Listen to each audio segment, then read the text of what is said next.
के देवियां उस झोपड़ी से बहुत प्यार करती हैं।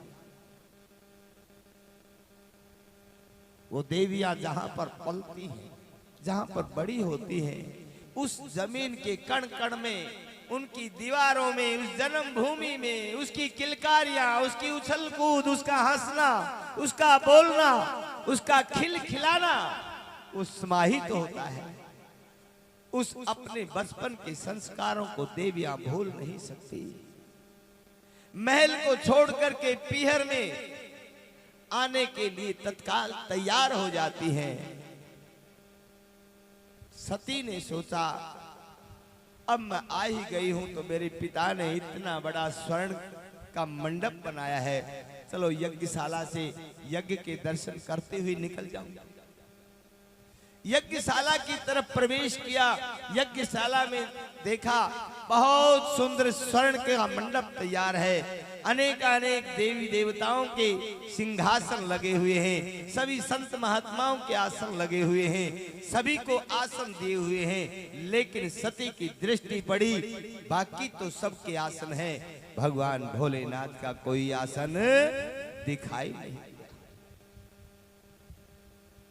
सती ये देख करके अपने दुख को जहर की तरह पी गई, भूल गई। सती ने देखा मेरे पिता के घर में मेरे पति का अपमान, इससे बड़ा दुख का कारण क्या हो सकता है। क्योंकि देवियां वही होती हैं भाई जो मन कर्म वचन से हर प्रकार से पति के हर सुख में हर दुख में कंधे से कंधा मिला करके चलने वाली हो। क्योंकि बड़ी बड़ी के तो सभी यार होते हैं, लेकिन पत्नी का कष्ट के समय, गरीबी के समय, दुख के समय पता लगता है कि मेरा सहयोग देने वाली कैसी है। विशेष करके जब मुसीबत का समय हो, देवियों को अपने पति का साथ अवश्य देना चाहिए। अपने पिता के घर में सती ने देखा मेरे पति का अपमान, अपने अपमान को भूल गई और उसी समय देखा ऐसे घर में आग लग जानी चाहिए, जल जाना चाहिए।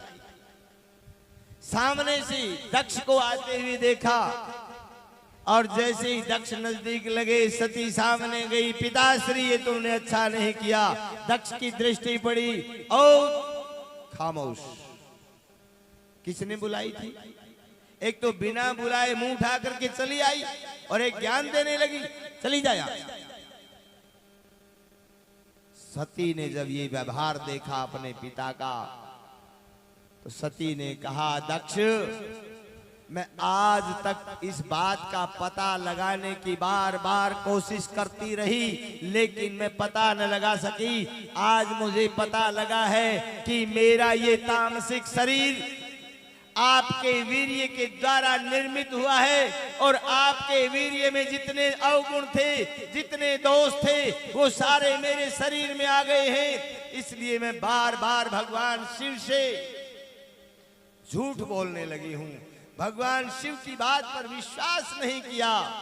इसका यही कारण था। इसलिए आज के बाद मैं इस शरीर को नहीं रखूंगी, मैं तुम्हारी पुत्री नहीं कहलाऊंगी। उसी समय सती ने अपनी दैहिक लीला को समाप्त करने का निर्णय लिया कि मैं दक्ष जैसे वीर्य से उत्पन्न शरीर को रखना ही नहीं चाहती। जैसे ये संकल्प लिया, भगवान को याद किया कि हे परमात्मा, कहीं मेरी आवाज सुन रहा हो तो मेरी एक ही कामना है, मेरा जन्म चाहे कहीं भी हो, लेकिन अगले जन्म में पति रूप में भगवान शिव मुझे मिलने चाहिए। मानो भगवान एक भंवरे के रूप में कान के पास आकर के मंडराने लगा।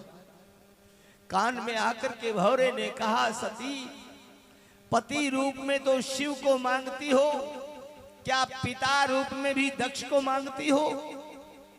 सती ने कहा, नहीं, मुझे चाहे किसी पत्थर की बेटी बना देना, किसी जड़ की बेटी बना देना, लेकिन दक्ष जैसा पिता मत देना।